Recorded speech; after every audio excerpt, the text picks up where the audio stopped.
The restaurant was alive that night, rich with the clinking of fine crystal, murmured conversations, and the scent of truffle oil hanging in the air like expensive perfume.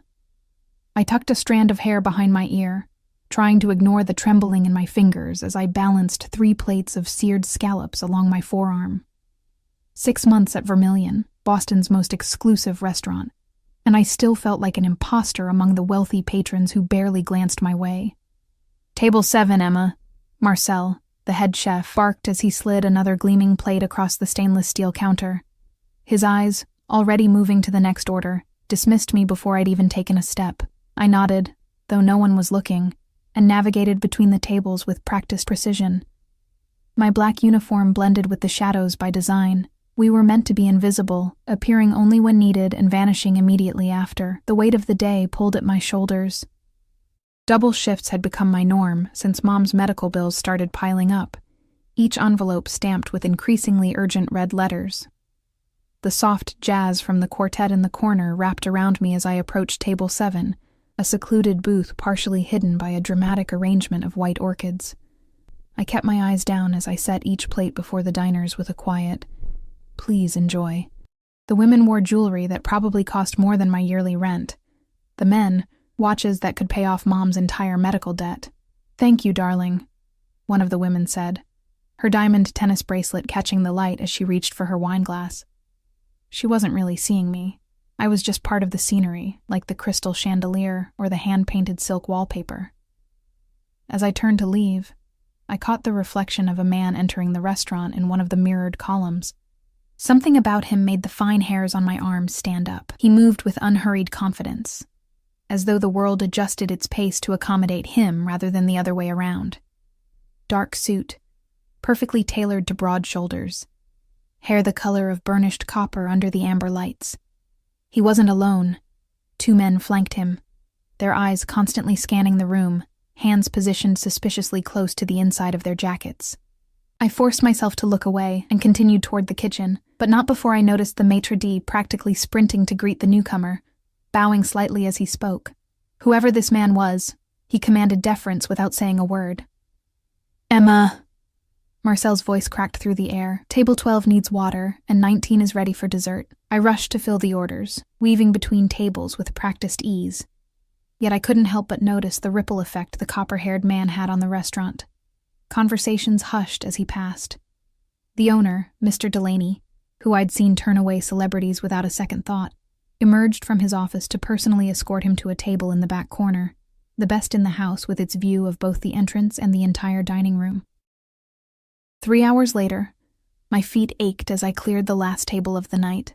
Most of the patrons had left, the quartet had packed away their instruments, and only a handful of diners remained, including the copper-haired man and his companions, who had been joined by 2 older gentlemen with severe expressions. They spoke in hushed tones, occasionally glancing around the room. I tried not to stare, but there was something magnetic about him, something dangerous yet alluring that made it difficult to look away. "Emma." Jessica, another server, whispered urgently as she passed me. "Be careful with Table 8, that's Luca Vargo." The name registered immediately. Everyone in Boston knew of the Vargo family. Officially, they owned shipping companies, real estate developments, and several high-end nightclubs. Unofficially, they controlled much of the city's underworld. Luca had taken over from his father 2 years ago, after the elder Vargo's mysterious disappearance. The gossip among the staff was that the transition hadn't been entirely voluntary. "I know," I whispered back, though I hadn't connected the name to the face until now. "I'm staying clear." But as luck would have it, Mr. Delaney approached me just as I entered the kitchen with a stack of dirty plates. "Emma, I need you to take over Table 8. Javier had to leave. Family emergency." My heart sank. "But No excuses. They've ordered the 82 Bordeaux. Decant it properly." He pressed the wine key into my palm and disappeared before I could protest. With trembling hands, I prepared the wine service, arranging the decanter, proper glasses, and a white linen cloth on a silver tray. The bottle alone cost more than 3 months of my rent. If I broke it, I'd be fired instantly, and probably blacklisted from every fine dining establishment in the city. I approached Table 8 with careful steps, keeping my eyes lowered respectfully. "Excuse me, gentlemen," I'll be serving you for the remainder of the evening." When I looked up, Luca Vargo's eyes were already on me. Piercing, intelligent, and the most unusual shade of amber I'd ever seen, almost golden in the dim light. Something flickered across his face. Surprise, perhaps, or curiosity. Either way, it was gone in an instant, replaced by a cool, assessing gaze that seemed to strip away my carefully constructed server persona and see straight through to the exhausted, worried woman beneath. "The Bordeaux," I said, showing him the label. My voice remained steady, though my pulse did not. He nodded once, his eyes never leaving my face as I began the ritual of opening the wine. I was acutely aware of his scrutiny as I cut the foil, inserted the corkscrew, and extracted the cork with a soft, satisfying pop. After offering it for inspection, I began to pour a small amount into his glass for tasting. "What's your name?" he asked, his voice low and smooth, with just a hint of something foreign in his accent. "Emma," I replied, surprised that he would ask. Most patrons didn't care to know who served them. "Emma," he repeated, as though testing how my name felt on his tongue. He took the glass, swirled the ruby liquid, inhaled its bouquet, and then tasted it without ever breaking eye contact with me. After what felt like an eternity, he nodded. "Perfect." I poured for the other men at the table, careful not to spill a drop. As I reached the last glass, belonging to a silver-haired man with cold eyes, he smiled at me in a way that made my skin crawl. "Aren't you a pretty little thing?" he said, his gaze traveling down my body in a slow, deliberate assessment. "How about a smile, sweetheart?" Before I could force my lips into the practiced server smile I'd perfected over years in the service industry, Luca's voice cut through the air, soft, yet somehow filling the entire space around us. "Smile for me, not for him," he said, the words deceptively gentle, though there was nothing gentle about the steel beneath them. The restaurant, already quiet as the night wound down, fell completely silent. Even the kitchen sounds seemed to stop, as though the very air was holding its breath. The silver-haired man's smile faltered, then disappeared entirely as he slowly withdrew his gaze and fixed his attention on his wineglass. "My apologies, Mr. Vargo," he murmured, not meeting Luca's eyes. I stood frozen, the empty wine bottle clutched in my hands, unsure what had just happened or how to respond. Luca turned to me, his expression unreadable. "That will be all for now, Emma. Thank you." I nodded, gathered my composure, and retreated to the kitchen, my heart pounding against my ribs like a trapped bird. Through the kitchen doors, I heard conversation slowly resume at the table, though notably subdued. "What happened out there?" Jessica asked, eyes wide as she pulled me into the corner by the dishwashing station. "I don't know," I said honestly, still trying to process the exchange. The older man made a comment, and Luca Vargo intervened. "Luca Vargo knew your name? And defended you?" Her voice rose an octave. "Emma, that's not normal. He doesn't even acknowledge the existence of the staff when he comes in." Before I could respond, Mr. Delaney burst through the doors, looking flustered. "Emma, Mr. Vargo has requested that you bring the dessert menu personally." He straightened my collar nervously. "Don't keep him waiting." With the dessert menus clutched to my chest like a shield, I returned to table 8. The silver-haired man avoided looking at me entirely, while the others gave me brief, appraising glances before returning to their conversation. Only Luca watched me openly as I approached. "The dessert menus, gentlemen," I said, placing one before each man. "What do you recommend, Emma?" Luca asked, his focus entirely on me now. I swallowed. "The chocolate soufflé is exceptional, sir, though it takes 20 minutes to prepare." "Then we'll have 5 of those." He closed the menu without looking at it and handed it back to me, his fingers brushing against mine. The brief contact sent an unexpected jolt up my arm. "And coffee for everyone." I nodded and turned to leave, feeling the weight of his gaze on my back. The night finally ended just after midnight.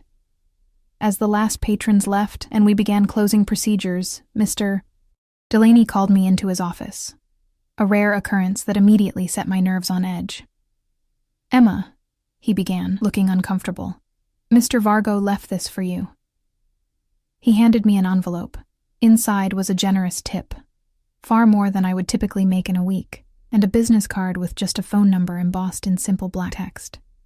No name, no company, nothing else. He also asked about your schedule. Mr. Delaney continued, studying my reaction carefully. My schedule? I repeated, confusion mingling with an undefined apprehension. Yes. I informed him that you work Tuesday through Saturday evenings. He hesitated. I hope that was acceptable. He's an important patron. I nodded numbly, though internally I was reeling. Why would Luca Vargo want to know when I worked? The business card felt heavy in my hand, loaded with implication. You can go now, Mr. Delaney said, clearly relieved to end the conversation. I gathered my things from my locker, pulled on my worn wool coat, and stepped out into the cold Boston night. The restaurant was located in the historic part of the city, where narrow cobblestone streets wound between stately old buildings. Usually, I enjoyed the walk to the tea station, even at night. But tonight every shadow seemed deeper, every sound more ominous. I had gone only half a block when a sleek black car pulled alongside me, moving at walking pace. My heart leaped into my throat as the rear window rolled down, revealing Luca Vargo's face, illuminated by the soft interior light. It's late, Emma. Allow me to offer you a ride home. It wasn't really a request. The two men I'd seen with him earlier stood nearby, their expressions impassive, hands still positioned near what I now assumed were concealed weapons. That's very kind, but I don't want to trouble you, I managed, calculating how quickly I could run to the main street if necessary. It's no trouble, he said with a slight smile that didn't reach his eyes. In fact, I insist. The car door opened, an invitation I wasn't sure I could refuse. Fear, and something else, curiosity perhaps, warred within me.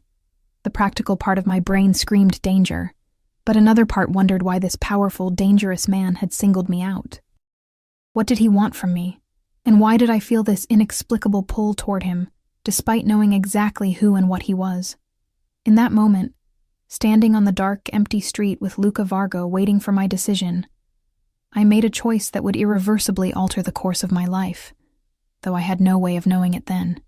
I slid into the car beside him, the leather seat cool and smooth against my tired legs, and the door closed with a soft, decisive click. The interior of the car smelled of expensive leather and something else, a woody, masculine scent that I guessed was Luca's cologne. As we pulled away from the curb, the city lights played across his face in alternating patterns of gold and shadow. Up close, I could see the fine details I'd missed at the restaurant. A small scar that bisected his left eyebrow, the slight stubble darkening his jaw, and the way his copper hair curled slightly at the nape of his neck. Where do you live, Emma? His voice was calm, conversational, as though offering rides to restaurant servers was something he did regularly. Dorchester, I answered, suddenly self-conscious about my working-class neighborhood. Near Fields Corner. He nodded once and spoke quietly to his driver, who adjusted course without comment. The man sitting in the passenger seat kept his gaze forward, but I could tell he was alert to everything happening around us. Neither of them had been introduced to me, and I didn't dare ask. How long have you worked at Vermilion? Luca asked, turning his attention back to me. 6 months, I replied, my hands fidgeting with the strap of my worn handbag. Before that, I was at the Harrington downtown. And before that? His eyes never left my face, studying me with an intensity that made me both uncomfortable and strangely flattered. College. I was studying nursing at Boston University until I trailed off, not wanting to share my personal struggles with a stranger, especially not this stranger. Until I had to take a break. Something in his expression told me he caught my hesitation, but he didn't press. Nursing, a noble profession, caring for others.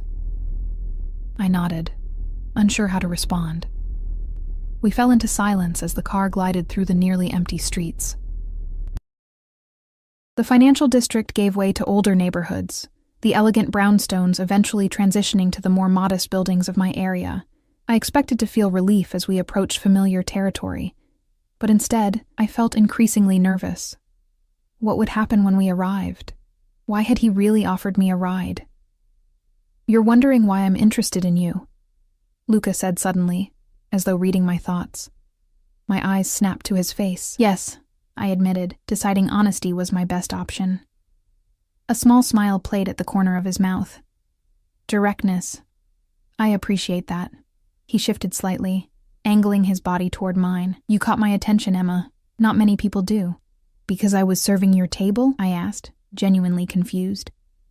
His smile widened a fraction. No. Because when you thought no one was looking, I saw the real you.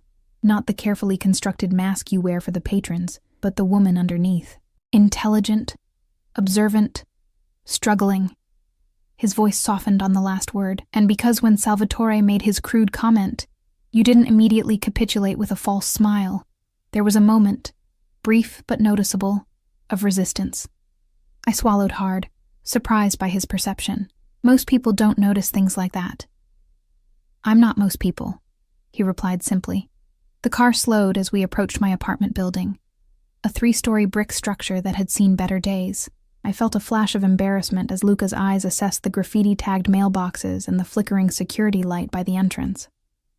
This is me, I said unnecessarily, reaching for the door handle. Wait. His hand covered mine, warm and surprisingly gentle. My card. Did you keep it? I nodded, patting my coat pocket where I'd tucked the envelope. Good, use it if you need anything at all. There was an emphasis to his words that suggested more than a casual offer of assistance. I mean that, Emma. Thank you for the ride, Mr. Vargo, I said, carefully extracting my hand from beneath his. Luca, he corrected, leaning back slightly. I'll see you again soon. It wasn't a question, and the certainty in his tone sent a shiver down my spine. Not entirely from fear. One of his men had already exited the car and was holding my door open.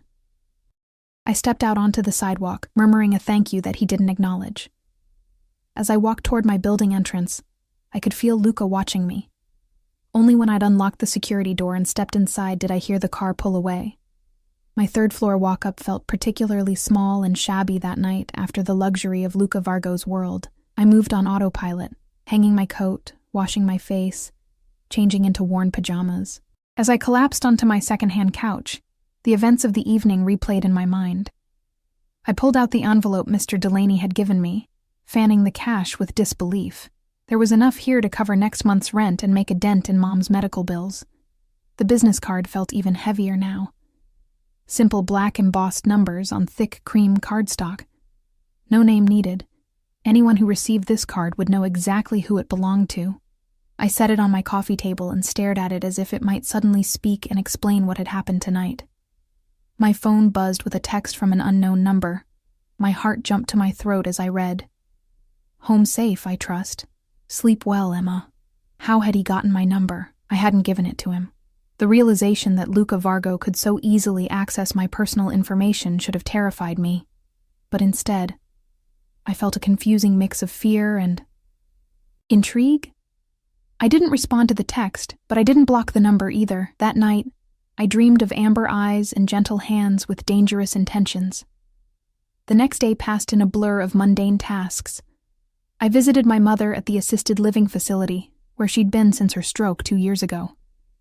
The place was clean, but institutional, with the perpetual scent of disinfectant and overcooked vegetables. Mom was having a good day. She recognized me immediately, and even remembered some details from my last visit. I didn't tell her about Luca Vargo or the generous tip. Instead, I shared funny stories about regular customers and promised to bring her favorite cookies next time. As I left the facility, my phone buzzed again.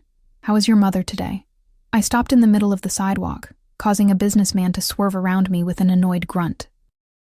How did he know where I was? More importantly, how did he know about my mother? A black sedan was parked across the street, and though I couldn't see through the tinted windows, I knew someone was watching me. My fingers hovered over the phone screen, unsure how to respond. Finally, I typed, "Are you having me followed?" The response came immediately, protection, not surveillance. There's a difference. I looked around, suddenly aware of how exposed I felt. I didn't ask for protection, I texted back. Need and request are not always aligned. We'll speak more tonight. Tonight? I had no plans to see Luca Vargo tonight. I was scheduled to work, and while he knew my schedule, there was no guarantee he would come to Vermilion. Unless he meant after my shift, which sent another shiver of apprehension down my spine. I tucked my phone away and continued toward the tea station, hyper-aware of every person who passed too close or looked at me for too long. By the time I reached my apartment to change for work, I felt like my nerves were frayed at the edges. Vermilion was unusually busy for a Tuesday night. A private event in the back room had the kitchen in a frenzy, and the regular dining room was fully booked. I moved through my shift in a state of heightened awareness, half expecting to see Luca walk through the door at any moment. But as the hours passed and he didn't appear, I began to relax slightly, focusing on my tables and the rhythm of service. Just after 10, as the dinner rush was finally slowing, Mr. Delaney approached me with an envelope. "This was delivered for you," he said, his expression a mix of curiosity and concern. Inside was a small note card with an address in the South End and instructions to come after my shift ended. It was signed simply L. No explanation, no context. Just an expectation of compliance. "Who delivered this?" I asked, turning the envelope over as if it might contain additional clues. "One of Mr. Vargo's associates," Mr. Delaney replied, lowering his voice. "Emma, I don't know what's happening between you and him, but—" He hesitated, clearly uncomfortable. "Be careful. The Vargos aren't people to be taken lightly." "Nothing's happening," I insisted, though the envelope in my hands suggested otherwise. "I barely know him." Mr. Delaney's expression was doubtful, but he merely nodded and returned to his duties, leaving me with a decision to make. I could ignore the summons, pretend I never received it, or claim I was too tired after my shift. But something told me Luca Vargo wasn't a man accustomed to being ignored, and I wasn't sure what the consequences might be. More than that, though, was the undeniable curiosity burning inside me. Why me? What did he want? The questions had been circling in my mind since our encounter the previous night. By the time my shift ended, I had made my decision. I changed from my server uniform into the simple black dress and cardigan I kept in my locker for emergencies, applied a touch of lip gloss, and combed my fingers through my hair. In the staff bathroom mirror, I barely recognized myself. My eyes were too bright, my cheeks flushed with nervous anticipation. "This is insane," I whispered to my reflection. "You don't even know what he wants." But I went anyway, taking a cab to the address in the South End.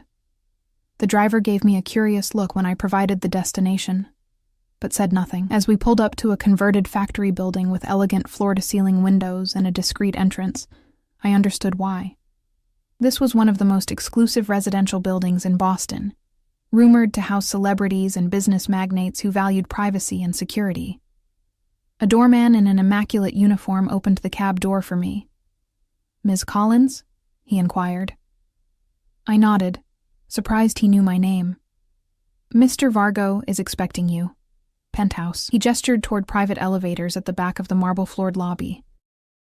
The elevator required a key card, which the doorman provided, accompanying me inside and inserting it into a slot before pressing the button marked P and exiting with a small bow. As the doors closed and the elevator began its smooth ascent, I caught a glimpse of my anxious expression in the mirrored walls. What was I doing here? I barely knew this man, yet here I was, going to his penthouse in the middle of the night. Everything I'd heard about Luca Vargo suggested danger. He wasn't just wealthy.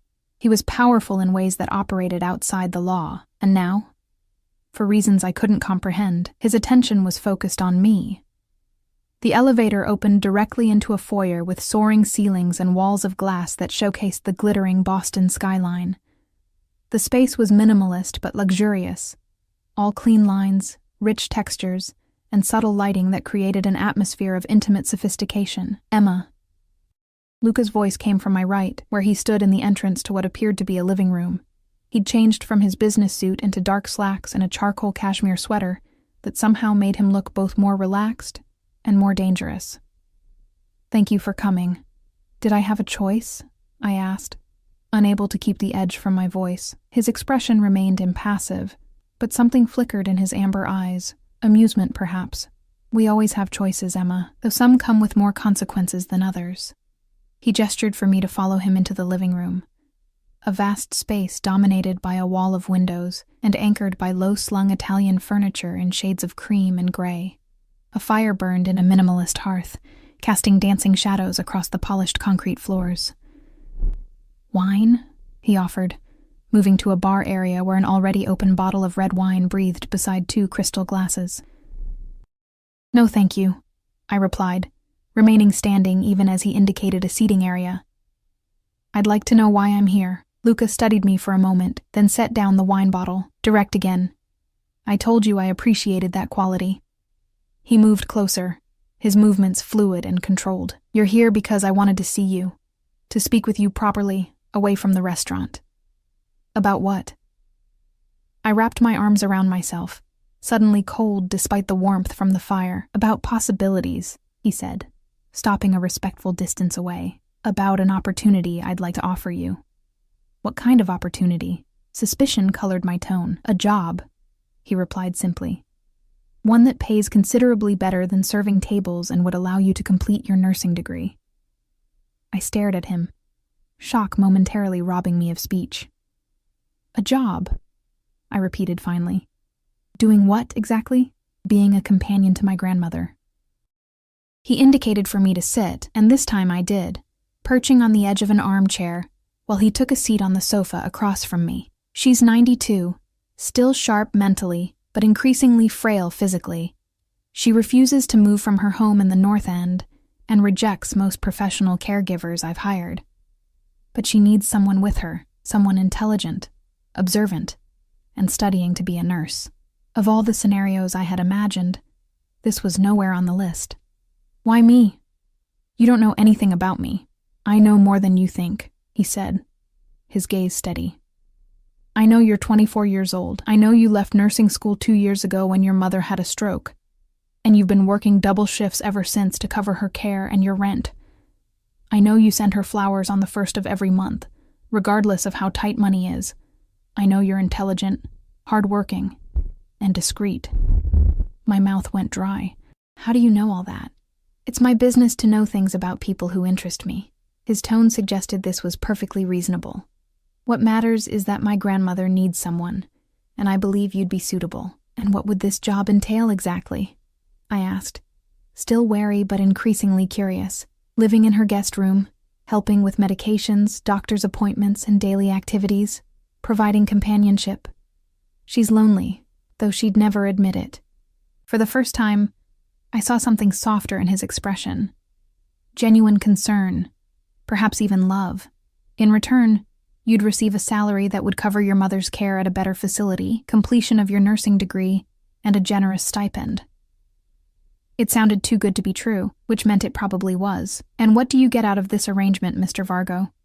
"Luca," he corrected automatically. "Peace of mind regarding my grandmother's welfare. And," he paused, studying me with that intense amber gaze, "the satisfaction of knowing you're in a safer neighborhood, under my protection." "Your protection," I repeated, a chill running down my spine despite the warmth of the room. "I don't understand why you'd offer this to a complete stranger." He leaned forward slightly, his elbows resting on his knees. "You remind me of someone I once knew. Someone kind who helped my family when we had nothing." His voice had dropped lower, revealing a hint of an accent I couldn't quite place.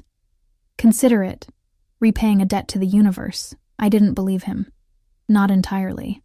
There was something else, something he wasn't telling me, but the offer itself was tempting, more than tempting. It was a lifeline. Mom could move to one of the better facilities we'd toured but couldn't afford. I could finish my degree. I could stop working 60-hour weeks just to stay afloat. "I need time to think about it," I said finally. Luca nodded, seemingly unsurprised. "Of course, but don't take too long. My grandmother's current caregiver leaves at the end of the week." He stood, signaling the end of our meeting. "My driver will take you home." As if on cue, the elevator doors opened, revealing one of the men who had accompanied him at the restaurant. I rose from the chair, feeling strangely like I'd passed some sort of test I hadn't known I was taking. At the elevator, Luca gently caught my wrist. "One more thing, Emma." His thumb brushed over my pulse point, surely feeling the way it quickened at his touch. "If you accept, you'll be under my family's protection. That means certain adjustments to your life, for your safety." The way he said protection made it sound both like a privilege and a constraint. "What kind of adjustments?" We can discuss those details if you decide to accept. He released my wrist, his fingers trailing lightly across my skin. Sleep well, Emma. I'll await your decision. As the elevator doors closed between us, I exhaled a breath I hadn't realized I was holding. The ride down gave me a moment to collect my thoughts, but they remained jumbled and conflicted. The offer was incredible, life-changing even, but it would tie me to Luca Vargo and whatever darkness surrounded him. The same driver from the previous night was waiting in the lobby. He didn't speak as he escorted me to the car and drove me home, maintaining a professional distance that somehow felt more ominous than reassuring. Back in my apartment, I kicked off my shoes and collapsed onto the couch, mentally exhausted. The business card still sat on my coffee table, the numbers seeming to taunt me. A job offer that would solve all my financial problems, from a dangerous man who, for reasons I couldn't fathom, had taken an interest in me. As I finally drifted toward sleep, one thought circled in my mind. Whatever Luca Vargo's true motivations were, I was already in too deep to simply walk away. Morning light filtered through my thin curtains, waking me from a restless sleep filled with fragmented dreams of amber eyes and whispered promises. I rubbed my face, trying to clear the fog from my mind as the events of the previous night came rushing back.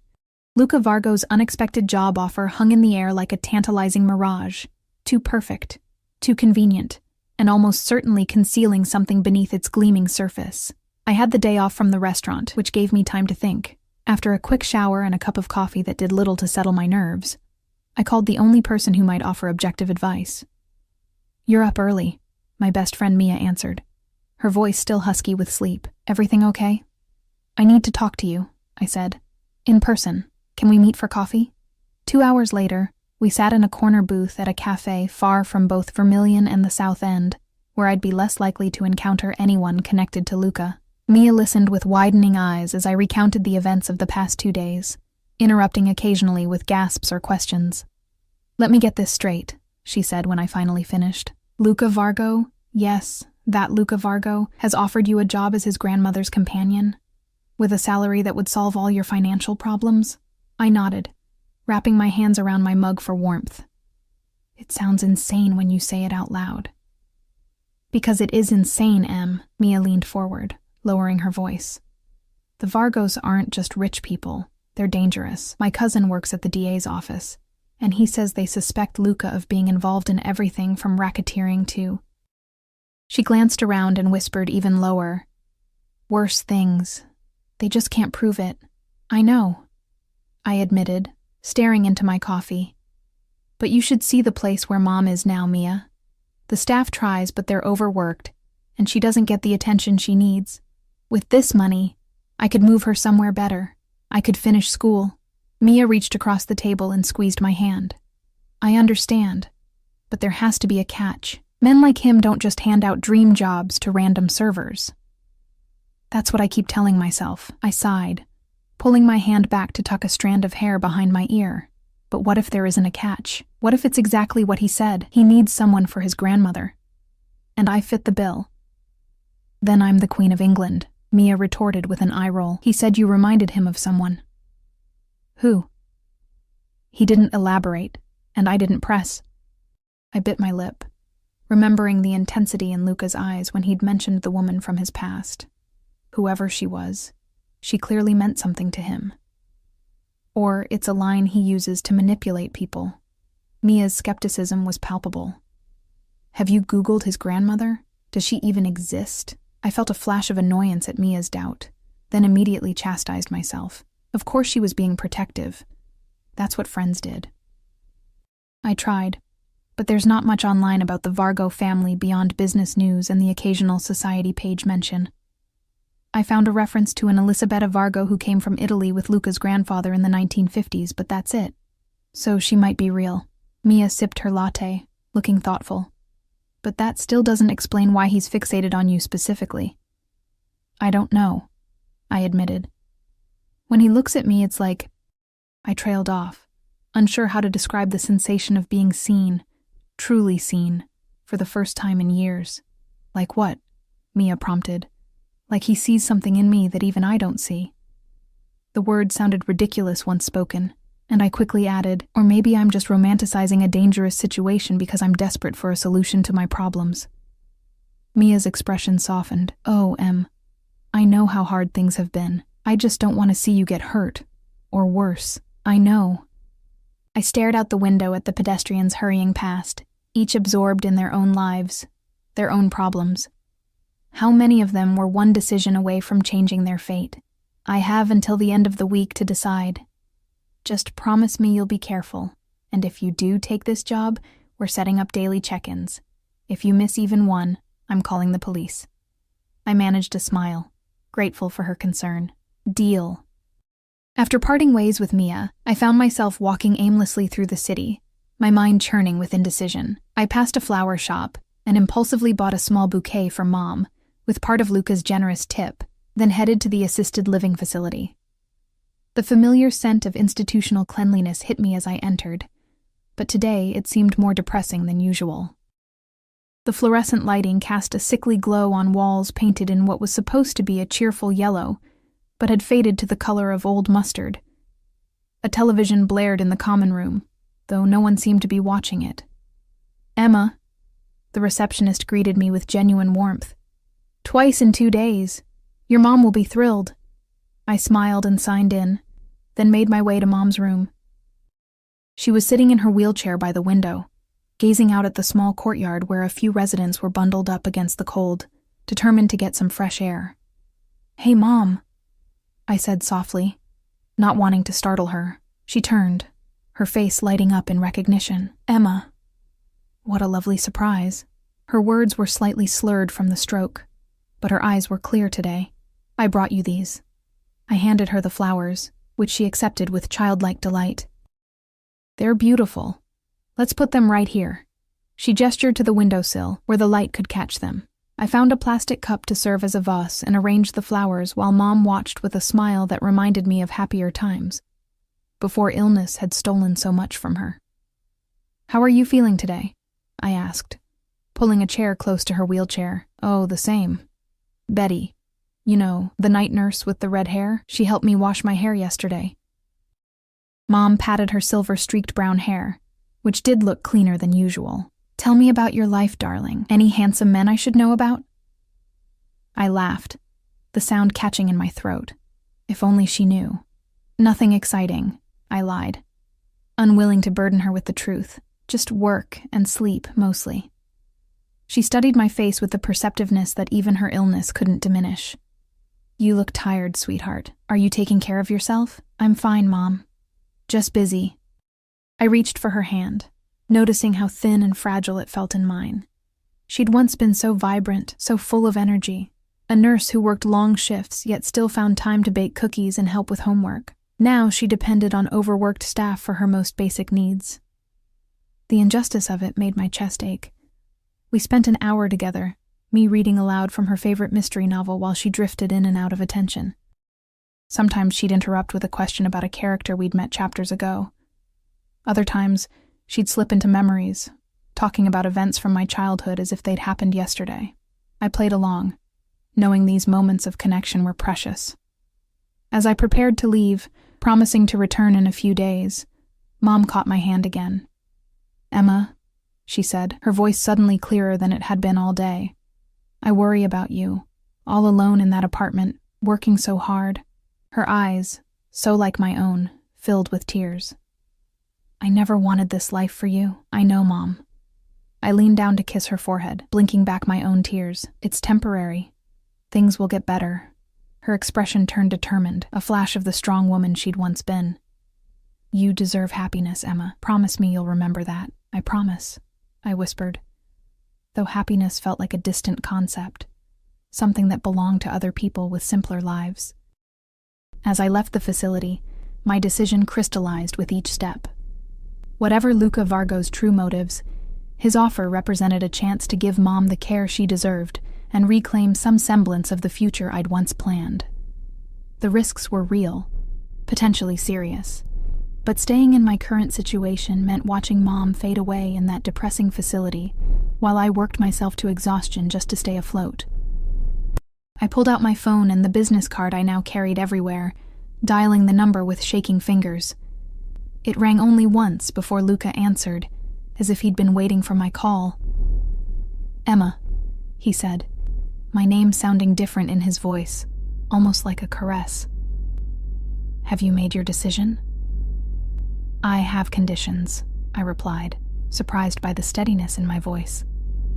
A pause, then what sounded like a suppressed chuckle. "I'm listening. I want a formal employment contract that specifies my duties, hours, and compensation. I want my mother moved to Lakeside Manor in Cambridge. They have an excellent stroke recovery program. And I want to be able to continue my nursing classes." "Reasonable requests," he said, and I could hear the smile in his voice. "Anything else?" I took a deep breath, adding the condition Mia had insisted upon. I maintain my own life outside of work. No surveillance, no protection unless there's a specific threat. This time the pause was longer. "I can agree to most of that," he finally said. "But your safety isn't negotiable, Emma. You'll be associated with my family, which carries certain risks. The protection stays, though I'll ensure it's discreet." I considered arguing, but sensed it would be futile. "Fine, but no interfering in my personal relationships." Agreed, with one caveat. I reserve the right to vet anyone who comes into close contact with my grandmother for her safety. It was a reasonable boundary, even if something in his tone suggested there was more to it. When would I start? "Tomorrow, if possible. I can have a car pick you up in the morning to meet Nonna. If she approves, and I believe she will, you can move in this weekend." The suddenness of it made me dizzy. "So soon?" "As I mentioned, her current caregiver leaves at the end of the week. Besides," his voice dropped lower, "why wait to improve both your situations?" He had a point. Every day Mom spent in her current facility was a day too many. "All right. Tomorrow morning, then." "Excellent. My driver will collect you at 9. He paused, and when he spoke again, his voice had that same intense quality I'd heard in his penthouse. "You won't regret this decision, Emma. I promise you that." We ended the call, and I stood on the sidewalk, phone clutched in my hand, wondering if I'd just made the best decision of my life, or the worst. That night, I packed a small overnight bag with essentials, just in case Luca's grandmother approved of me and wanted me to stay immediately. I tried to imagine what this woman would be like. Probably intimidating, given who her grandson was, but possibly fragile too, given her age. Would she see through whatever scheme Luca might be running? Would she even care? Sleep eluded me as questions circled in my mind. By morning, I was exhausted, but resolute. At precisely 9 o'clock, a text arrived informing me that the car was waiting downstairs. I grabbed my bag, took one last look at my shabby apartment, and headed out. The same silent driver from before held the car door open for me. This time, to my surprise, Luca wasn't inside. I was both relieved and strangely disappointed as we drove toward the North End, Boston's historic Italian neighborhood. We stopped in front of a narrow brick townhouse on a quiet, cobblestone street. Unlike the surrounding buildings that had been modernized over the years, this one maintained its old-world charm, with window boxes, empty now in winter, and heavy wooden shutters. The driver escorted me to the door, which opened before we could knock. A stern-faced man in his 50s stood in the entrance, eyeing me with open suspicion. "Ms. Collins," he said, his accent distinctly Italian. "I am Paolo, Mrs. Vargo's house manager." He stepped aside, allowing me to enter. "She is expecting you in the garden room." I followed him through a foyer decorated with antique furniture and oil paintings of Italian landscapes, then down a hallway lined with photographs. I slowed my pace, drawn to the family history displayed on the walls. Most were in black and white, a young couple on their wedding day, the same couple with a small child, then teenagers, then a family group that must have spanned several generations.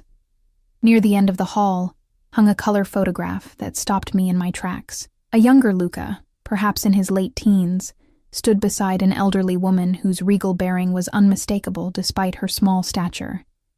But what caught my attention was the young woman on the elderly woman's other side, a girl with chestnut hair and a gentle smile, who could have been my sister. The resemblance was so striking. "That is the signora with her grandson and Adriana," Paolo said, noticing my attention to the photo. His voice softened slightly. Adriana was like a granddaughter to her, before the accident. Accident, I echoed, unable to tear my eyes from the familiar yet strange face. Paolo's expression closed. It is not my place to discuss. The signora is waiting. He led me through double doors into a bright space at the back of the house. The garden room, apparently named for the wall of windows overlooking a small but immaculately maintained Italian garden, dormant now in winter, but still beautiful with its structured pathways and stone sculptures. Seated in a high-backed chair near the windows was a tiny woman with silver hair pulled into an elegant chignon. Despite her advanced age, she sat perfectly straight, dressed in a simple but clearly expensive navy dress, a strand of pearls at her throat. Sharp dark eyes, so like Luca's in their intelligence and intensity, assessed me as I entered. "So," she said, her Italian accent much thicker than Paolo's, "you are the girl my grandson has sent to babysit me." I straightened my shoulders, instinctively recognizing that this woman would respect strength, not deference. "I'm Emma Collins, Mrs. Vargo. And I was told I would be a companion, not a babysitter." A hint of a smile touched her lips. "Companion?" she repeated. "A pretty word for the same thing." She gestured to a chair across from hers. "Sit. Let me look at you properly." I complied, setting my overnight bag beside the chair. Up close, I could see that her eyes were actually a deep amber, just like Luca's, a genetic trait passed down through generations. "Your family is from Ireland originally, yes?" she asked, studying my face. I nodded, surprised. "My great-grandparents immigrated to Boston from Cork. I can see it in the eyes, that particular shade of green." She continued to examine me with unnerving intensity. "Luca tells me you are studying to be a nurse." "Yes, ma'am. I had to take a break from my studies due to family circumstances, but I plan to continue." "Family circumstances," she repeated thoughtfully. "Your mother's illness." "A stroke," Luca said. I shifted uncomfortably, unnerved by how much she knew about me. "Yes, 2 years ago."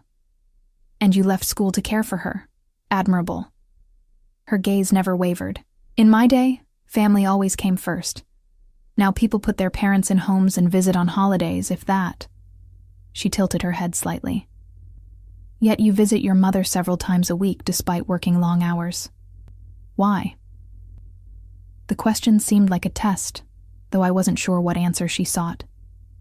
I decided on honesty, because she'd do the same for me. She did everything for me when I was growing up. Worked extra shifts, went without things she needed. Now it's my turn to take care of her. Elisabetta Vargo nodded slowly, as if I'd confirmed something she already suspected. "Loyalty," she said, "is the most valuable quality a person can possess. More precious than beauty, more useful than intelligence." She reached for a small silver bell on the table beside her and rang it once. Paolo appeared almost instantly. "Tea," she commanded, and he disappeared again with a slight bow. "Do you know why you're here, Ms. Collins?"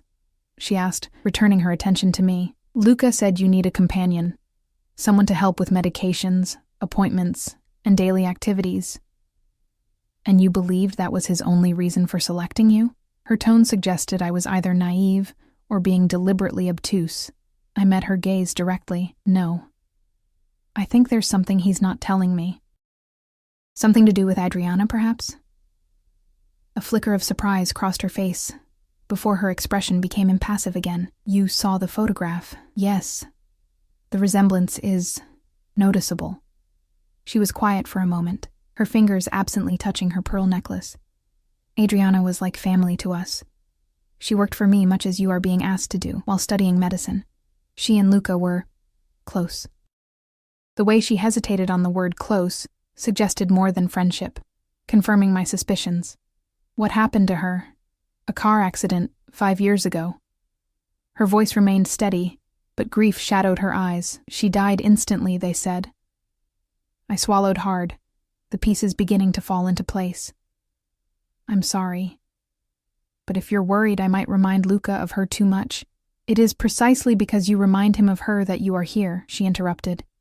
"But not in the way you imagine. Luca does not seek to replace Adriana with a look-alike. He seeks to protect you from her fate." Confusion must have shown on my face because she continued, "Adriana's accident was no accident. It was meant for me, or possibly for Luca. She took the wrong car that night, in a hurry to reach a patient. The implications sent a chill through me. You're saying she was murdered because of her connection to your family? Elisabetta's gaze was unwavering. In our world, Ms. Collins, connections can be dangerous things. Adriana paid the price for ours. Paolo returned with a tea tray, momentarily halting our conversation. He served us both, then retreated to a discreet position by the door. I don't understand, I said, once we were relatively alone again. If being connected to your family is so dangerous, why would Luca deliberately bring me into it? Because he believes you are already in danger, whether you realize it or not. She sipped her tea calmly, as if discussing the weather rather than potential murder. The men responsible for Adriana's death have returned to Boston, and they have noticed you. Noticed me? I set my teacup down with a clatter, tea sloshing over the rim. Why would they notice me?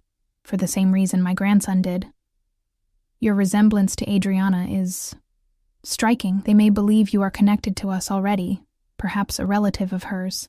She set her own cup down with perfect control. Or they may simply see an opportunity to strike at Luca through someone he has shown interest in. My mind raced, trying to process this new information. So this job offer is genuine, she interrupted.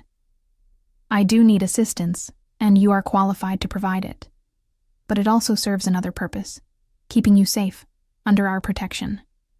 I didn't ask for protection, I said, echoing the text I'd sent Luca. Few do, she replied. Until it is too late. The revelation hung in the air between us, altering everything I thought I knew about Luca's offer. If Elisabetta was telling the truth, this wasn't about a job, or even about my resemblance to a dead woman. It was about keeping me alive. Why didn't Luca tell me this himself? I asked, struggling to keep my voice steady. Elisabetta's lips curved into a small, knowing smile. My grandson believes in shielding people from unpleasant truths. He thought you would refuse if you knew the real danger. She studied me over the rim of her teacup. Would you have? The question caught me off guard. Would I have run in the opposite direction if Luca had been honest about the threat? Probably. But now, sitting across from his grandmother, I felt strangely calm, as if some part of me had suspected there was more to his interest all along. I don't know, I answered honestly. She nodded, seemingly satisfied with my response. Luca sees himself as a protector. It is both his greatest strength and his most dangerous weakness, because it makes him vulnerable, I surmised. Precisely. Appreciation flickered in her amber eyes. You understand more than you realize, Emma Collins. Paolo stepped forward, murmuring something to Elisabetta in rapid Italian. She replied with a brief nod, then turned back to me. It appears my grandson has arrived. Earlier than expected. There was a hint of amusement in her tone. He is eager to hear my assessment of you. As if on cue, the door opened, and Luca entered the garden room. He wore a charcoal suit that emphasized the breadth of his shoulders, his copper hair catching the winter sunlight streaming through the windows. His eyes found me immediately, his expression unreadable as he crossed to kiss his grandmother's cheek. Nonna, he greeted her in Italian before switching to English. I see you've met Emma. We have had a most illuminating conversation, Elisabetta replied, her gaze moving between us with undisguised interest. She will do nicely. Luca's shoulders relaxed slightly, the first indication that he'd been tense about this meeting. I'm glad to hear it, he turned to me.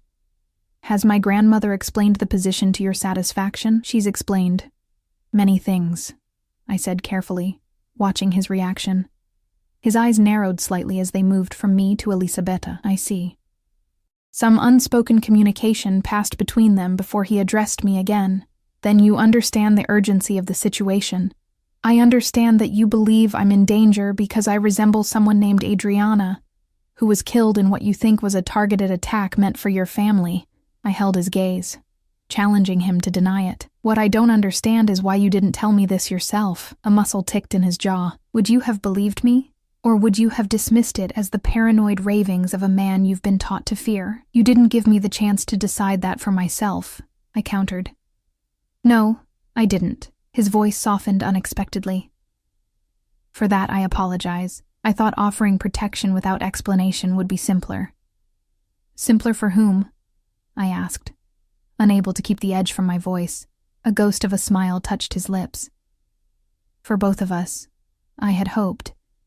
He glanced at his grandmother, who was watching our exchange with undisguised fascination. But it seems Nonna had other ideas. The girl deserves truth, Luca, Elisabetta said firmly. If she is to live under our protection, she must understand why it is necessary. He inclined his head, acknowledging her point. And now that you know, Emma, what is your decision? Both Vargos watched me intently, awaiting my response. The weight of the moment pressed down on me. Whatever I decided now would irrevocably change the course of my life. If they were telling the truth, refusing their protection could put me in genuine danger. But accepting meant binding myself to a family whose power stemmed from activities I could only guess at. I need to think, I said finally. This is a lot to process. Luca nodded, his expression grave. Of course. But I must ask that you remain here while you consider, for your safety. It wasn't really a request, despite his phrasing. For how long? Until we've neutralized the threat, he replied, his tone matter of fact, as if discussing a business transaction rather than what sounded suspiciously like murder. Alarm must have shown on my face because Elisabetta interjected. What my grandson means is that steps are being taken to ensure those who would harm us, and by extension you, are discouraged from doing so. Discouraged, I repeated, the euphemism doing little to soften the implication. Perhaps we should continue this discussion privately, Luca suggested, glancing at Paolo, who remained by the door. Nonna, if you'll excuse us? Of course. Elisabetta waved a hand dismissively. Paolo will show Emma to the guest room later. I expect you both for dinner at 7. Her tone made it clear this was a command, not an invitation.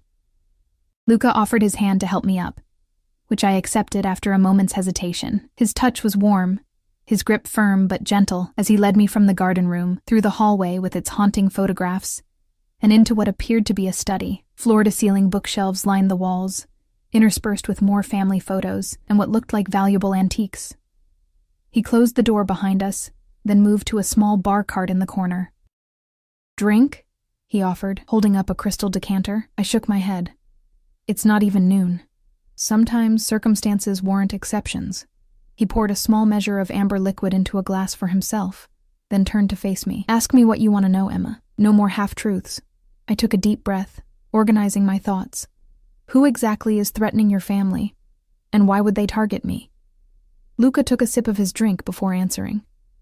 The Castellanos, a rival family from Chicago who've been trying to expand into Boston for years. My father kept them at bay, but when I took over, he trailed off, a shadow crossing his face. They saw an opportunity to test the new leadership. Your father's mysterious disappearance, I quoted, remembering the gossip among Vermilion's staff. His expression hardened. My father was murdered by Vittorio Castellano's men, though it was made to look like an accident, just like Adriana. The raw pain in his voice was unmistakable, and I believed him, despite myself. I'm sorry, I said quietly. But that doesn't explain why they'd target me. Doesn't it? Luca set his glass down and moved closer, stopping just within arm's reach. You bear an uncanny resemblance to a woman who was important to me. The Castellanos are back in Boston, making moves, watching me. They would have noticed my interest in you at Vermilion. For them, that's reason enough. But we've only just met, I protested. I served your table once. How could they possibly think I'm important to you? A curious expression crossed his face, something almost like tenderness. Because I made it obvious, Emma. I silenced Salvatore for asking you to smile. I had you brought to my table. I sent a car for you. In my world, those actions speak volumes. I stared at him, a cold realization dawning. So you put a target on my back. He flinched as if I'd struck him. I didn't anticipate they would move so quickly. But when my men reported Castellano's people watching your apartment building the night after we met, I knew I had to act. His eyes held mine, intense and apologetic. I never meant to endanger you. But you did, I said, anger finally breaking through my shock. You dragged me into whatever war you're fighting without my knowledge or consent. Yes. He didn't try to deny it. And now I'm trying to protect you from the consequences of my actions by essentially keeping me prisoner here? I gestured around the study. Not a prisoner, he countered. A guest. Under protection. There's a difference. Is there? I challenged. If I wanted to walk out that door right now, would you stop me? Luca was silent for a long moment, his expression troubled. I would try to convince you to stay, he finally said. But I wouldn't force you, Emma. I'm not that man. Something in his tone made me believe him, despite everything. What about my mother? Is she in danger too? We've arranged additional security at her facility, he assured me. Discreet, but effective. And if you accept my offer, we can move her to Lakeside Manor as discussed, where my people can monitor her more easily.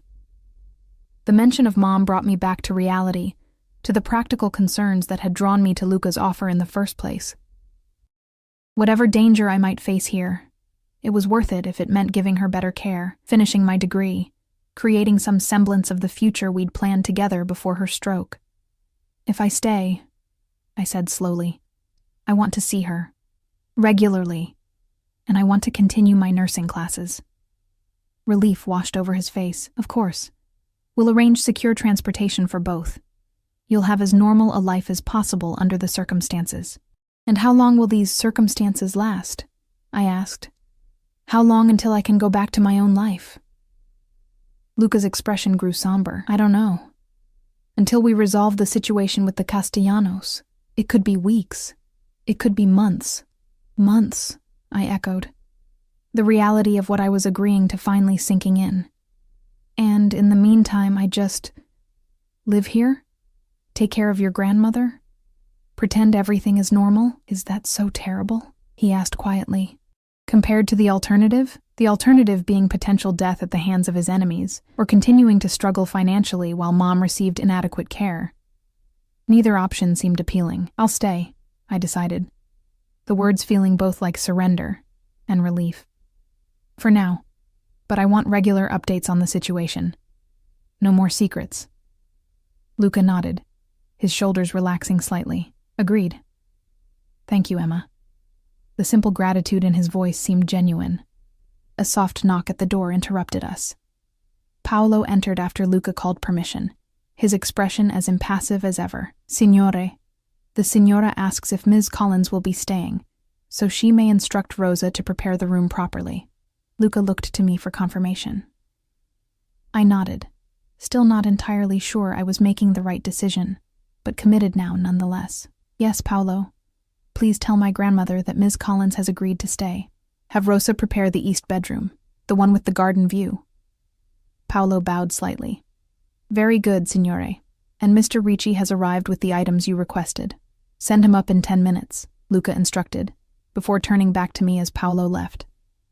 I took the liberty of having some of your belongings brought here. Clothes, personal items. My man Ricci is very discreet. The fact that he'd anticipated my decision and already sent someone to pack my things should have angered me, but I was too exhausted to muster more outrage.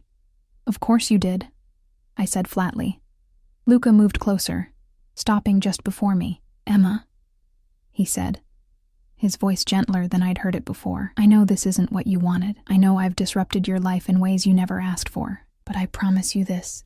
I will keep you safe, and when this is over, you'll be free to choose your own path. There was such sincerity in his amber eyes that I found myself wanting to believe him, despite everything. I'll hold you to that, I said quietly. A small smile touched his lips. I would expect nothing less. The rest of the day passed in a blur of strange new routines. The east bedroom turned out to be a lovely space with windows overlooking the winter garden, furnished with antiques that probably cost more than everything I'd ever owned combined.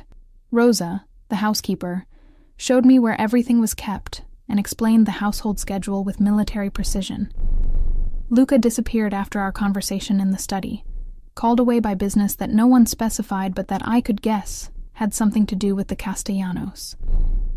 I spent the afternoon with Elisabetta, who insisted on giving me a detailed tour of the house, pointing out family heirlooms and telling stories of the old country that revealed both a sharp memory and a wicked sense of humor I hadn't expected.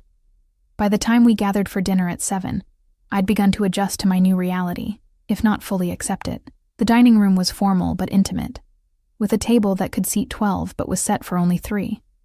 Crystal glasses and fine china gleamed under a chandelier that cast a warm glow over everything.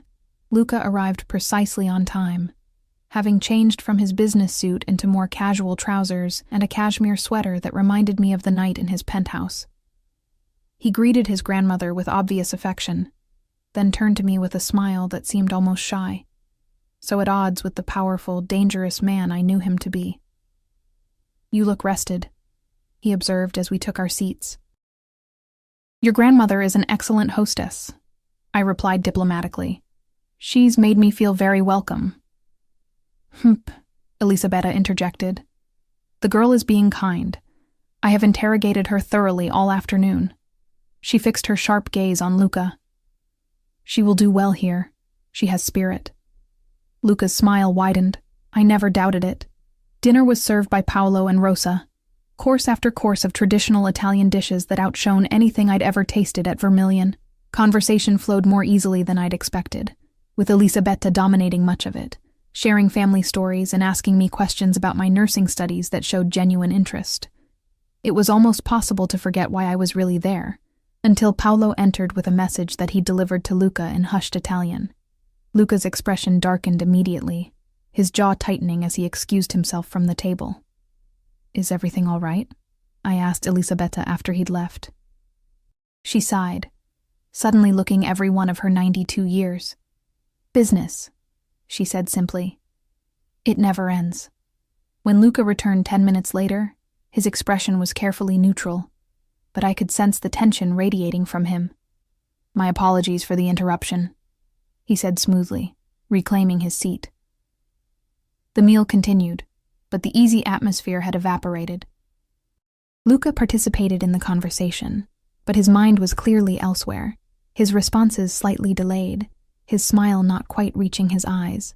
After dessert, a delicate panna cotta with fresh berries, Elisabetta announced she was tired and would retire for the evening. Luca helped her from her chair with gentle deference, kissing her cheek as she bid us good night. "Walk with me?" he asked me once she had left, escorted by Rosa. I nodded, curious despite my better judgment. He led me through the house to a small private courtyard at the side, sheltered from the winter wind by high brick walls.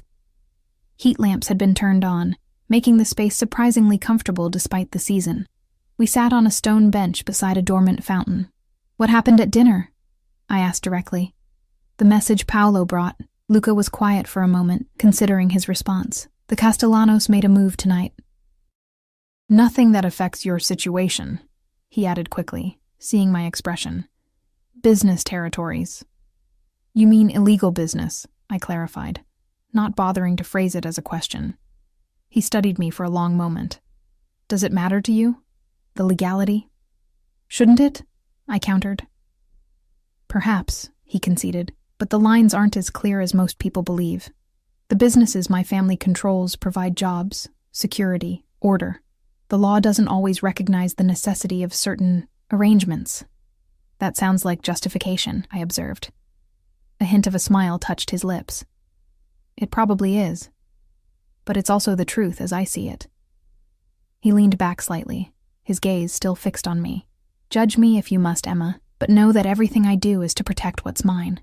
The possessive edge to his words sent a shiver through me that wasn't entirely from fear. "And what exactly is yours, Luca?" "My family, my territory, my people." His eyes never left mine, and now, whether you chose it or not, you're under my protection too. That makes you mine to defend. I'm not a possession," I said firmly, meeting his intense gaze. "No," he agreed, surprising me. "You're much more complicated than that." Before I could ask what he meant, he changed the subject. "Your mother's transfer to Lakeside Manor has been arranged for tomorrow. I've spoken with the director personally. She'll have the best care available." Gratitude washed over me, momentarily displacing my wariness. "Thank you. That means everything to me. I know." His voice softened. Family is everything, Emma. It's perhaps the one thing we truly understand the same way. In that moment, sitting beside him in the quiet courtyard, I glimpsed another side of Luca Vargo.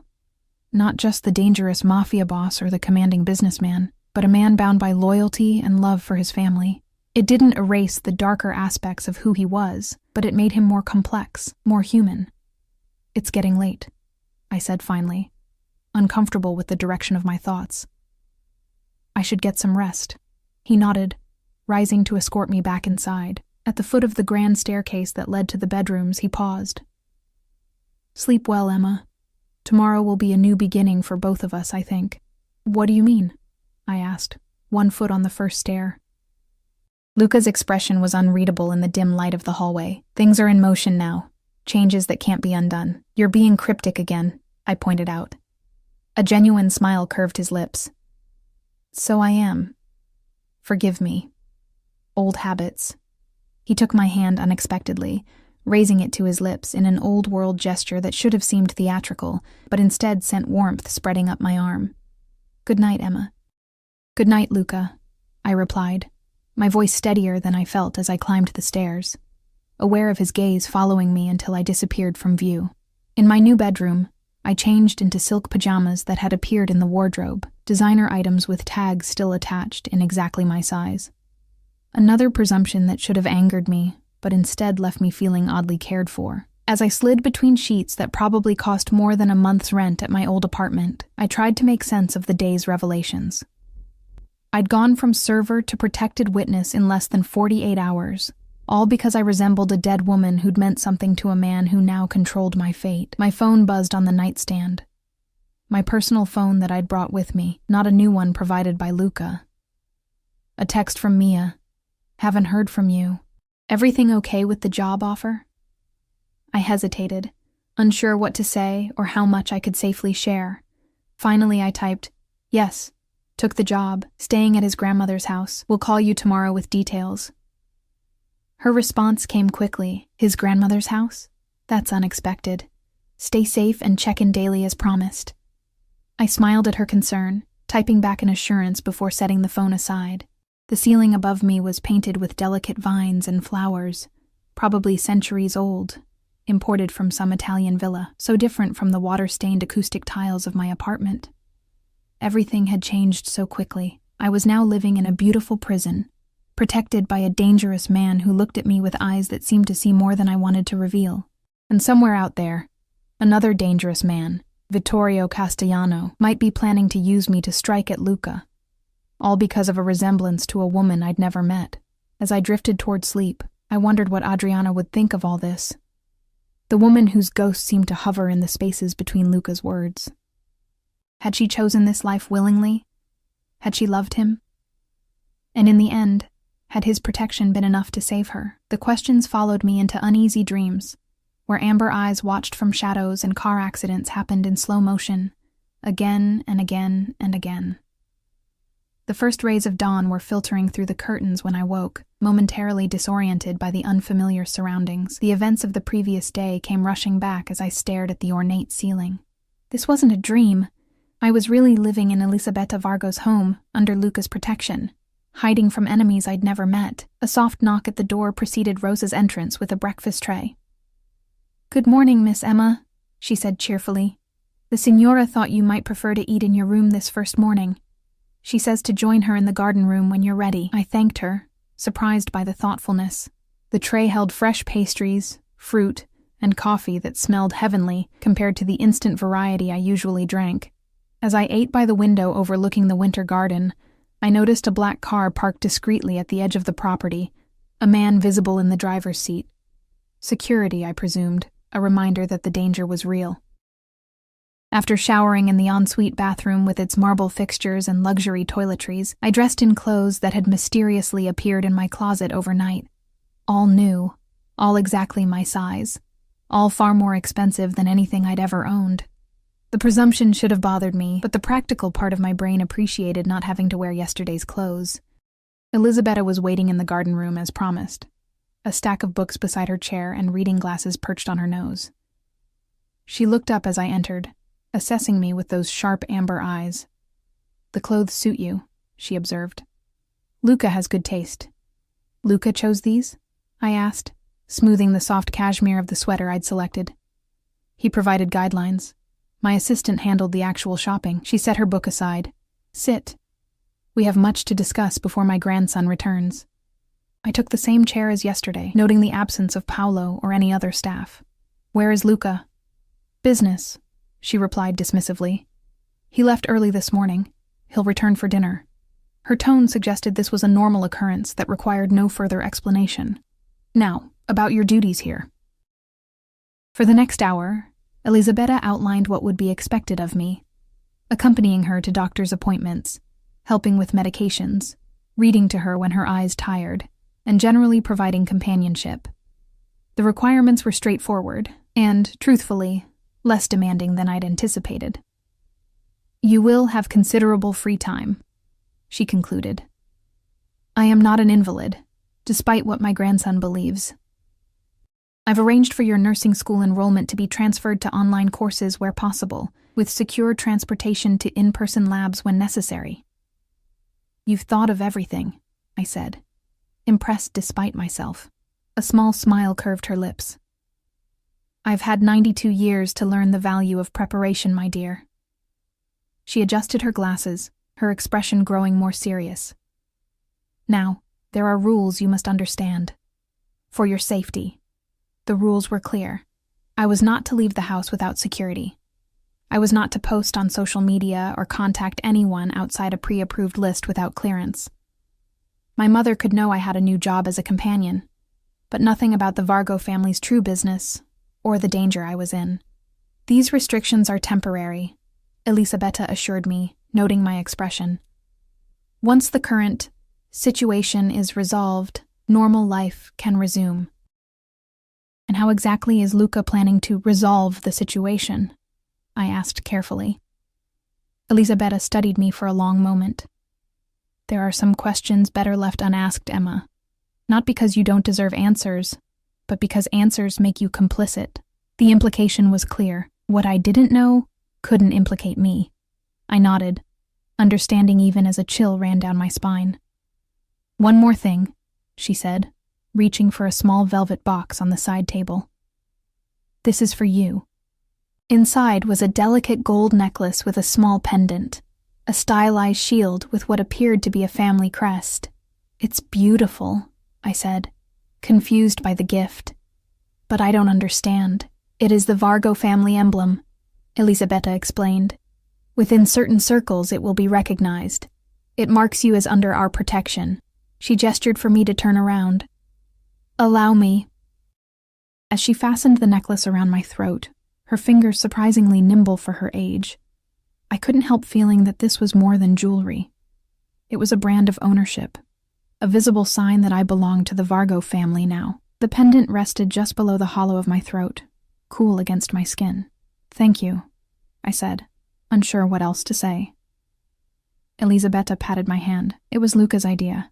He wanted you to have it immediately. Before I could respond, Paolo appeared at the door. The car for Mrs. Collins's mother has arrived, Signora. My heart leaped. I'd almost forgotten that today was the day Mom would be transferred to Lakeside Manor. Can I go with them? I asked eagerly. Elisabetta nodded. Luca anticipated you would want to. Everything has been arranged. Her eyes softened slightly. Family is important, Emma. We understand that. An hour later, I was sitting beside Mom in a private ambulance, holding her hand as we traveled to Cambridge. She was confused about the sudden transfer, but delighted by the upgrade. It must be costing a fortune, she kept saying, worry lines creasing her forehead. It's taken care of, I assured her, the weight of the Vargo pendant heavy against my skin. My new job includes housing and better medical benefits. It wasn't exactly a lie, though it certainly wasn't the whole truth. Lakeside Manor was everything the brochures had promised, spacious, bright, with a staff-to-patient ratio that ensured personalized care. The director herself showed us to Mom's new room, a private suite overlooking the facility's namesake lake, now frozen in winter's grip, but still beautiful. This is too much, Mom whispered when we were alone, tears in her eyes. Emma, how can you afford this? I swallowed past the lump in my throat. I told you. It's part of my new compensation package. I'm working as a companion to an elderly woman while I finish my nursing degree online. Her family is, well connected. Mom's eyes narrowed slightly. She'd always been able to tell when I was hiding something. What's her name? This woman you're working for. Elisabetta Vargo, I answered, seeing no reason to lie about that detail. Recognition flickered across her face. Vargo, like the real estate family? I nodded, relieved she knew only the legitimate side of the business. Her grandson runs the company now. He arranged everything. That's very generous, she said, still looking suspicious. What's the catch? No catch, I lied, forcing a smile. I'm just lucky. We spent the rest of the visit touring the facility and meeting her new care team. 2 men in suits, Luca's security, I assumed, maintained a discreet distance throughout, never interfering but always watching. Their presence was both reassuring and a stark reminder of why all this was necessary. As I prepared to leave, Mom caught my hand. Emma, she said, her voice suddenly clearer than it had been in months. Be careful with these people. Rich families like that, they have their own rules, their own world. If only she knew how right she was. I'll be careful, I promised, kissing her cheek. I'll visit again soon. Back at the Vargo house, I found Elisabetta napping, and the place quieter than before. I retreated to my room, overwhelmed by the day's emotions. Mom was safe, receiving better care than I could have ever provided on my own. Whatever the cost of my new arrangement with the Vargos, that alone made it worthwhile. I was sitting by the window, watching the early winter sunset, when my phone buzzed with a text from Mia. Daily check-in time. How's the new job? The rich grandma treating you okay? I smiled, typing back. All good. Moved Mom to Lakeside today. The job is easier than expected. Grandma is actually pretty cool. Her response came quickly. Wow, Lakeside? That place costs a fortune. What's the catch? And more importantly, have you seen the hot grandson again? I hesitated, unsure how much to share even in vague terms.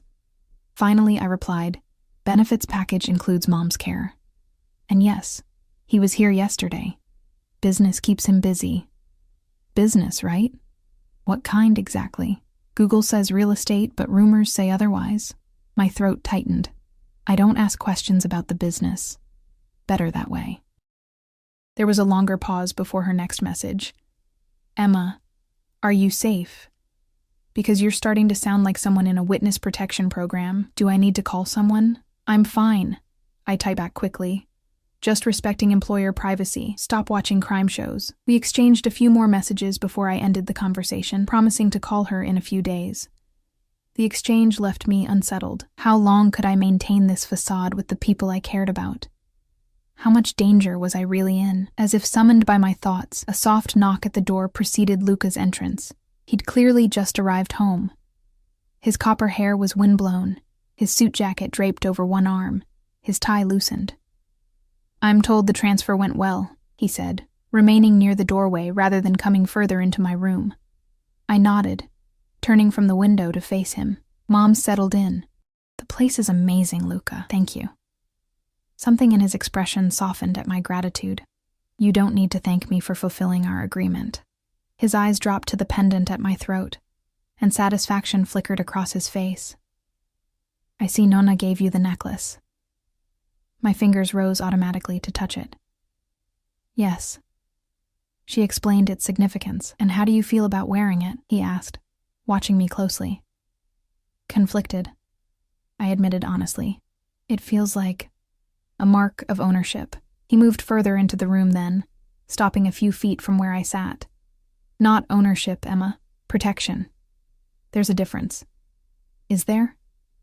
I echoed his words from yesterday. It tells others that I belong to your family, that you're valued by my family, he corrected gently, which makes you untouchable to most. Most, but not the Castellanos, I surmised. His expression darkened. No. To them, it makes you an even more tempting target. He hesitated, then sat on the edge of the bed, maintaining a respectful distance. Which is why I need to ask something difficult of you. Wariness crept up my spine. What is it? I need to make our connection appear more significant, to justify the level of protection surrounding you. His amber eyes held mine steadily. I need the world to believe you're important to me personally, not just an employee. The implication hit me like a physical blow. You want to pretend we're together? Romantically? Yes. No hesitation, no embarrassment, just that direct gaze that seemed to see through all my defenses. It would explain your sudden presence in my life, your residence here, the security measures, and make me an even bigger target, I pointed out. On the contrary. He leaned forward slightly. It would make the consequences of harming you catastrophic. No one would dare touch the woman publicly claimed by Luca Vargo unless they were prepared for all-out war. The calculated nature of his proposal sent a chill through me, so I'd be a deterrent, a human shield. Anger flashed across his face. No, never that. He stood abruptly, pacing to the window and back. This isn't how I wanted to have this conversation. Then how did you want it? I challenged, rising to face him.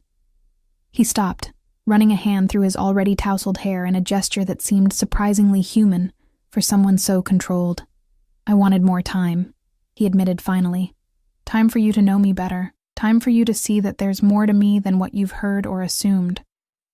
Something in his voice, a vulnerability I hadn't expected, caught me off guard. Why does it matter what I think of you? Luca's eyes met mine, and for once they were completely unguarded. Because from the moment I saw you at Vermilion, I knew you were different, special. The resemblance to Adriana caught my attention. Yes, I won't deny that. But it's not why I'm standing here now. Then why are you? I asked, my voice barely above a whisper. He moved closer, slowly, as if approaching a frightened animal, because despite the insanity of the circumstances, despite the danger and complications, I find myself drawn to you, Emma, your strength, your loyalty to your mother, your unflinching honesty. His voice dropped lower, and I think, perhaps, you feel something too, something that confuses and frightens you. He wasn't wrong. Since that first night at the restaurant, I'd felt an inexplicable pull toward Luca Vargo that defied all logic and self-preservation. Even now, with all I knew about him, about the danger surrounding him, I couldn't deny the electricity that crackled in the air between us. This isn't real, I said, more to convince myself than him.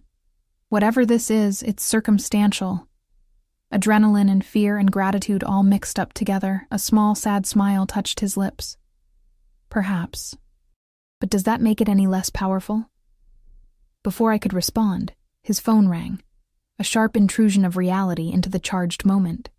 He answered with a terse word in Italian, his expression immediately hardening as he listened to the caller. After a brief exchange, he hung up, all trace of vulnerability gone from his face. I have to go, he said, his voice once again that of the Mafia boss, not the man who'd just laid his feelings bare. We'll continue this conversation later. Luca, I started, not sure what I wanted to say, but feeling like something needed to be said. He paused at the door, looking back at me with an intensity that stole my breath. Think about what I've said, Emma, about all of it. And then he was gone, leaving me alone with thoughts and emotions too tangled to unravel. Dinner that night was a quiet affair with just Elisabetta and me. Luca had not returned, and no one offered an explanation for his absence. The elderly woman seemed distracted, checking her phone more often than usual, a strangely modern gesture from someone who otherwise seemed from another era entirely. Is everything all right? I finally asked, as Paolo cleared our dessert plates. Elisabetta's sharp gaze assessed me. Business matters, she said simply. Then, with a slight softening of her expression, my grandson takes risks sometimes. Calculated ones usually, but risks nonetheless. A cold knot of fear formed in my stomach. Tonight? He's taking risks tonight? He is resolving a situation, she replied carefully, one that threatens what he values. The Castellanos. It had to be. Will he be safe? I asked, unable to keep the concern from my voice. Something knowing flickered in her amber eyes. So like Luca's. You care for him already, she observed. Despite your best judgment. It wasn't a question, so I didn't answer. I didn't need to. We both knew the truth of it, however irrational it might be. Luca has never been a man to wait when action is required, she continued, her gnarled fingers tracing the rim of her wineglass. The Castellanos threatened something precious to him once before, and he lost Adriana. He will not lose you too. The blunt statement hung in the air between us. I'm not Adriana, I said quietly. No, Elisabetta agreed. You are not. You are Emma Collins, a different woman, with her own strength, her own heart. She reached across the table to pat my hand. Which is why my grandson is drawn to you, beyond any superficial resemblance.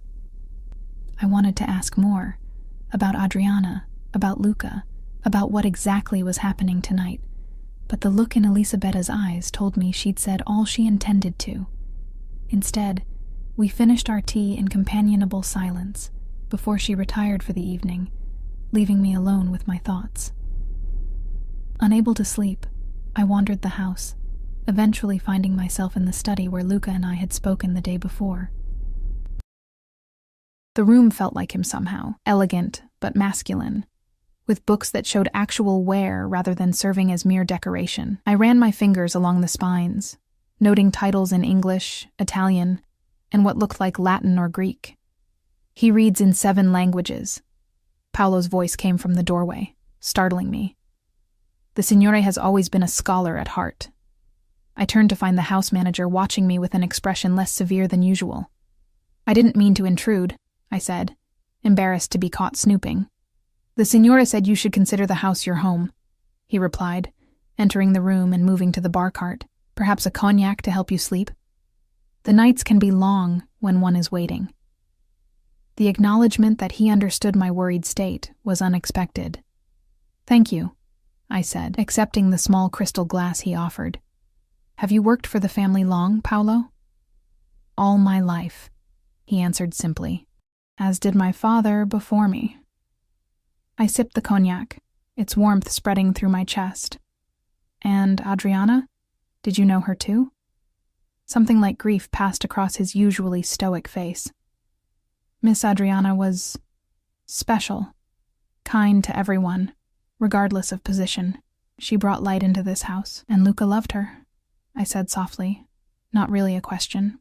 Paolo was quiet for a moment, considering his response. The Signore planned to marry her. The ring was chosen. The proposal planned for the weekend she died. He met my eyes directly. Her death nearly destroyed him. The revelation hit me harder than I'd expected. Of course Luca had loved Adriana. Truly loved her, not just as a passing affair. And her death, meant for his family, had shattered him. It explained so much about his determination to protect me, his intensity, his fear. Thank you for telling me, I said, finishing my cognac. Paolo nodded once. The Signore should be home soon. He left instructions not to wait up, but... A slight smile touched his lips. In my experience, such instructions are rarely followed by those who care. With that surprisingly perceptive observation, he took my empty glass and left me alone in the study. I settled into one of the leather armchairs, intending to wait just a little while longer, but the day's emotions and the cognac's warmth soon lulled me into sleep. I woke to the sensation of being lifted, strong arms cradling me against a solid chest, a familiar scent of cologne mixed with the cold night air. My eyes fluttered open to find Luca carrying me up the stairs, his face cast in shadow. You're back, I murmured, still half asleep. I am, he confirmed softly. You shouldn't have waited up. Wanted to make sure you were safe, I admitted, too drowsy for pretense. His arms tightened around me almost imperceptibly. I'm safe, Emma. And so are you. There was a finality in his tone that suggested more had happened tonight than a simple return home. He carried me to my room, setting me gently on the bed. In the dim light from the hallway, I could see a cut above his eyebrow and what looked like bruising along his jaw. Without thinking, I reached up to touch the wound. You're hurt. He caught my hand, pressing it gently back to the bed. It's nothing. Rest now. We'll talk in the morning. And as he turned to leave, I found myself saying, Stay. The word surprised us both. Just until I fall asleep again. Luca hesitated, then nodded, settling into the chair near the bed. Sleep, Emma. I'll be here. With that reassurance, I drifted off again, vaguely aware of his watchful presence in the darkness. Morning light and the scent of coffee woke me. Luca was still there, though he'd moved to the window seat, a cup in his hand, and another waiting on my nightstand. He'd changed clothes, now wearing casual trousers and a soft-looking sweater, and cleaned up the cut on his forehead, though the bruise along his jaw had darkened overnight. "Good morning," he said, his voice gentle. "I thought you might want this before we talk." He nodded toward the coffee. I sat up, suddenly self-conscious about my rumpled clothes from yesterday and undoubtedly messy hair. "Thank you," I said, reaching for the cup and taking a fortifying sip. It was perfect, exactly how I liked it, which meant he'd been paying attention. Luca watched me with those perceptive amber eyes, waiting for me to be ready. Finally, setting the cup aside, I asked the question that had kept me awake last night. "What happened? With the Castellanos?" He moved from the window to sit at the foot of the bed, maintaining a respectful distance while still close enough for an intimate conversation. "It's over," he said simply. "Vittorio Castellano and his lieutenants have been persuaded to return to Chicago permanently. They will not trouble us again." The careful phrasing told me everything and nothing. "Did you kill them?" I asked directly, needing to know exactly what kind of man I was dealing with. "No," he answered, holding my gaze steadily. "Though I could have, perhaps should have. Instead, we reached an understanding, one enforced by certain influential parties who prefer peace between families." Relief washed through me, though I wasn't entirely sure why it mattered so much that his hands weren't bloodied. He was still who he was, a man who operated outside the law, who commanded fear and respect through the threat of violence, even if he hadn't enacted it this time. "So, I'm safe now?" I asked. "The threat is gone?" "Yes." His expression softened. "You're free to return to your life, Emma. Your apartment, your job at Vermilion, your old routine, all waiting for you, if that's what you want." The offer of freedom should have filled me with joy. Instead, I felt an unexpected hollowness at the thought of leaving this house, leaving Elisabetta, leaving Luca. "And my mother?" I asked, buying time to sort through my conflicted emotions. "The arrangement stands, regardless of your decision," he assured me. "Lakeside Manor, your tuition, all of it. I keep my promises, Emma." "Why?" I challenged softly. "Why would you do that if I choose to leave?"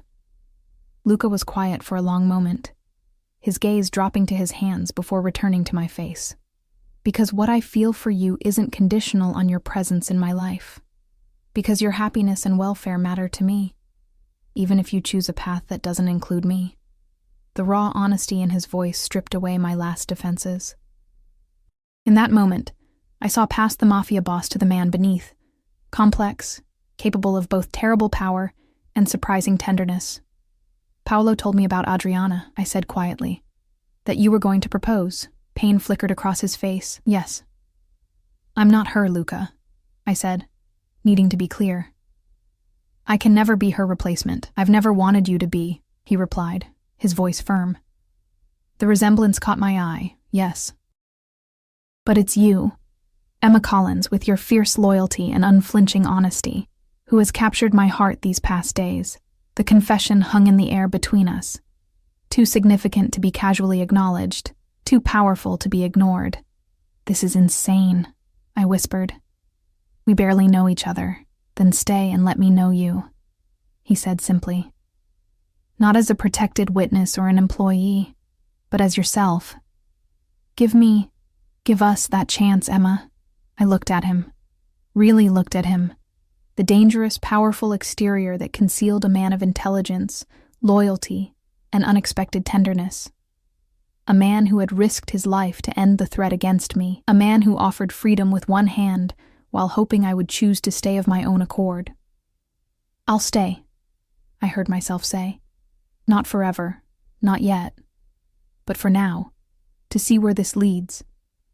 The smile that transformed his face was like sunrise breaking through clouds, brilliant, and warming. He reached for my hand, raising it to his lips in that old-world gesture that had affected me so strongly before. "That's all I ask. Time to show you who I really am, beyond the name and reputation." "And if I decide this life isn't for me?" I asked, needing to be certain of my escape routes. "Then I'll let you go," he promised, though I could see how much it cost him to say it. "With protection still in place, but from a distance. You would always be free, Emma." In that moment, I believed him. Whatever else Luca Vargo might be, he was a man of his word, a man who valued choice and agency alongside protection and loyalty. He stood, still holding my hand. "There's something I'd like to show you, if you're willing. Get dressed and meet me downstairs in 30 minutes. Curiosity piqued. I nodded. After he left, I showered and changed into some of the new clothes, including a warm coat as Luca had suggested. Downstairs, I found him waiting in the foyer, car keys in hand. "Where are we going?" I asked as he helped me into my coat. "Somewhere important to me," he replied, offering no further explanation. We drove ourselves, no driver, no security detail, which seemed to be a rarity based on Paolo's surprised expression as we left. Luca handled the sleek black car with the same confident ease he approached everything, navigating through Boston's morning traffic until we reached the outskirts of the city. He finally parked at what appeared to be a small private cemetery overlooking the harbor. Taking my hand, he led me through iron gates and along a winding path until we stopped before a simple but elegant headstone. Adriana Rossi, the marble red. Beloved daughter, healer, light in the darkness. Dates marking a life cut tragically short at 26. Luca stood silently beside me, his hand warm around mine despite the winter chill. After a moment, he spoke softly. "I come here every week, to remember, to promise her that her death wasn't in vain." I squeezed his hand gently, understanding now why he'd brought me here. This wasn't about comparing me to Adriana or expecting me to fill her shoes. It was about honesty, showing me the pain that had shaped him, the loss that haunted him still. "She would have been an incredible doctor," he continued, his voice thick with emotion. "Brilliant, compassionate. She saved my grandmother's life once, recognized a stroke when everyone else thought it was just fatigue. She sounds remarkable," I said sincerely. "She was." He turned to face me, his eyes reflecting both past grief and present hope. "I loved her, Emma. I won't pretend otherwise or diminish what she meant to me, but grief has a way of changing over time, of making room for new beginnings, if we're brave enough to accept them." I understood then what he was offering, not a replacement for what he'd lost, but a new chapter, written together if I was willing. "I'd like to hear more about her someday," I said, "when you're ready to share those memories." Relief and gratitude washed over his face. He raised a hand to my cheek, his touch gentle as he brushed a strand of hair from my face. "You are extraordinary, Emma Collins."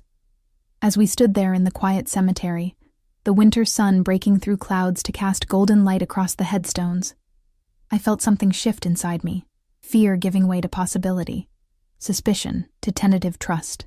Whatever path lay ahead with Luca Vargo would not be simple or without risk.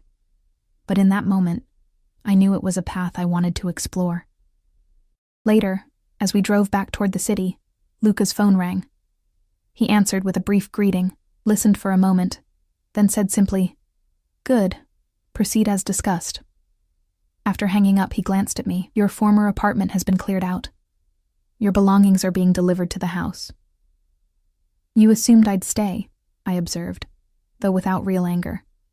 A smile touched his lips. "I hoped. There's a difference." "Is there?" I echoed for the third time, but now with a teasing note in my voice. His smile widened to a grin that transformed his whole face, making him look younger and carefree. "Yes, Emma, there is. And I look forward to showing you exactly what that difference means." As the Boston skyline came into view, gleaming in the winter sunlight, I felt my own smile forming. The future stretched before us, complicated, uncertain, but full of possibilities. I was no longer the invisible server, and Luca was more than just the dangerous Mafia boss who had commanded the restaurant to silence with 5 quiet words. We were 2 people with painful pasts and guarded hearts, finding unexpected connection in a world designed to keep us apart, whatever came next, whether lasting love or eventual parting. I knew my life had irrevocably changed the night Luca Vargo had looked at me across a crowded restaurant and softly said, "Smile for me, not for him." And for the first time since that night, I smiled. Not the practiced server smile I'd perfected over years in the service industry. Not the reassuring smile I gave my mother when I wanted to hide my worries, but a real smile, genuine and just for him. Luca's amber eyes warmed as he took in my expression, his hand finding mine across the center console. "There it is," he said softly. "The smile I've been waiting to see." We drove on toward whatever future awaited us, hand in hand, neither of us looking back.